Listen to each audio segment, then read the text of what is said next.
How to convert Ggives to Gcash wallet without GPO. Hey guys, welcome back to our channel. In today's video, I will show you how you can do this quickly and easily. Now basically, first things first, you want to go ahead and open up your Gcash account right here, and your account needs to be verified in order for this to work. Now right after verifying your account, to proceed you can just go ahead and click on the borrow icon on your dashboard right here. If you cannot go ahead and see it, just click on view all services, and from here you will be able to find the borrow section. Inside borrow, you want to go ahead and proceed by clicking on the G loan category.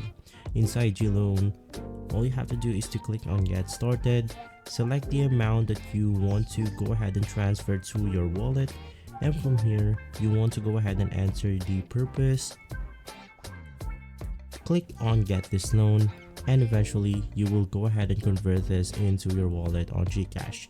And so if this video has been helpful, leave a like and subscribe. I'll see you on the next one, and as always, thank you.